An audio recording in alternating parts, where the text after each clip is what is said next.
یہ آکاشوانی لکھنؤ ہے۔ علاقائی خبریں دیبا ہاشمی سے۔ وزیر اعظم نریندر مودی نے کہا ہے کہ چندریان کو چاند پر پہنچنے میں 3 دن سے زیادہ کا وقت ہو رہا ہے۔ یہ کامیابی اتنی بڑی ہے کہ اس کی جتنی ستائش کی جائے وہ کم ہے۔ 23 اگست کو ہندوستان کے چندریان نے یہ ثابت کر دیا کہ احاطے کے کچھ سورج چاند پر بھی طلوع ہوتے ہیں۔ ہندوستان کا مشن چندریان خواتین بالادستی کی بھی جیتی جاگتی مثال ہے۔ اس پورے مشن میں بہت سی خواتین سائنسداں اور انجینئرز براہ راست جڑی رہی ہیں۔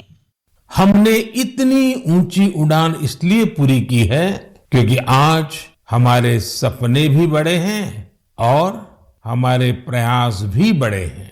چندریان 3 کی سفلتا میں ہمارے ویگیانکوں کے ساتھ ہی دوسرے سیکٹرز کی بھی اہم بھومکا رہی ہے۔ تمام پارٹس اور تکنیکی ضرورتوں کو پورا کرنے میں کتنے ہی دیش واسیوں نے یوگدان دیا ہے۔ جب سب کا پریاس لگا تو سفلتا بھی ملی۔ یہی چندریان 3 کی سب سے بڑی سفلتا ہے۔ میں کامنا کرتا ہوں کہ آگے بھی ہمارا اسپیس سیکٹر سب کا پریاس سے ایسی ہی ان گنت سفلتائیں حاصل کرے گا۔ وزیر اعظم نے کہا کہ آئندہ ماہ ہونے جا رہی G20 لیڈرز سمٹ کے لیے ہندوستان پوری طرح سے تیار ہے۔ انہوں نے کہا کہ G20 ڈیلیگیٹس ہمارے ملک کی ڈائیورسٹی اور وائبرنٹ ڈیموکریسی دیکھ کر بہت متاثر ہوئے۔ انہیں یہ بھی احساس ہوا کہ ہندوستان میں کتنے زیادہ امکانات ہیں۔ وزیر اعظم نے ٹورنامنٹ کا ذکر کرتے ہوئے کہا کہ کچھ دن قبل چین میں ورلڈ یونیورسٹی گیمز ہوئے تھے۔ ان کھیلوں میں اس مرتبہ ہندوستان کی بیسٹ ایور پرفارمنس رہی۔ ہمارے کھلاڑیوں نے کل 26 تمغے حاصل کیے جس میں 11 سونے کے تمغے شامل ہیں۔ انہوں نے کہا کہ ان فاتح کھلاڑیوں میں اتر پردیش کی پرگتی اور پرینکا شامل ہیں جنہوں نے نشانے بازی اور پیدل چال میں میڈل حاصل کیا۔ وزیر اعظم نے پرگتی اور پرینکا کے علاوہ دیگر کھلاڑیوں سے بات چیت بھی کی۔ وزیر اعظم نے کہا کہ 15 اگست کے دوران ملک نے سب کا پریاس کی طاقت دیکھی۔ ملک کی عوام نے ہر گھر ترنگا مہم کو حقیقت میں ہر من ترنگا مہم بنا دیا ہے۔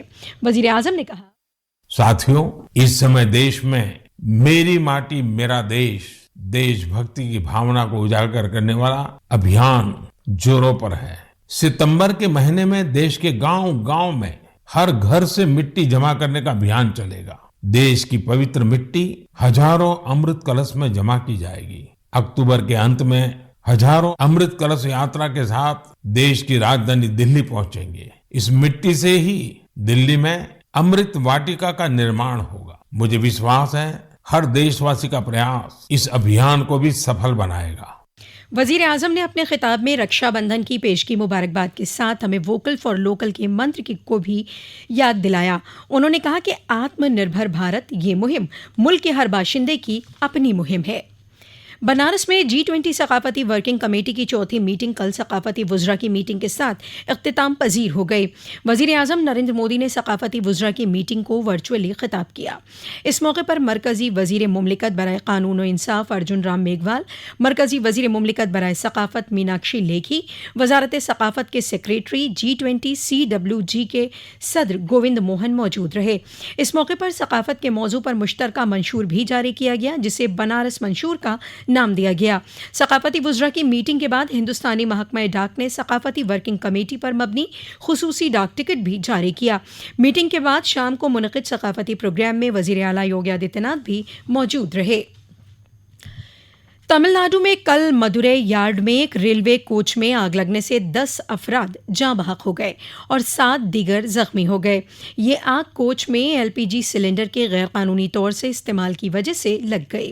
کوچ میں کل 64 افراد سوار تھے۔ جاں بحق ہونے والے افراد اتر پردیش کے لکھنؤ، سیتاپور اور لکھیم پور کھیری ضلع کے باشندے تھے۔ یہ لوگ سیتاپور کی ایک پرائیویٹ ٹریول ایجنسی کی جانب سے 4 دھام یاترا کے لیے 17 اگست کو لکھنؤ ریلوے اسٹیشن سے رامیشورم کے لیے روانہ ہوئے تھے۔ سفر کا اختتام 30 اگست کو ہونا تھا۔ صدر جمہوریہ دروپدی مرمو اور وزیر اعظم نریندر مودی نے حادثے پر رنج کا اظہار کیا ہے۔ مرنے والوں کے لواحقین کو 10-10 لاکھ روپے کی امدادی رقم دیے جانے کا بھی اعلان کیا گیا۔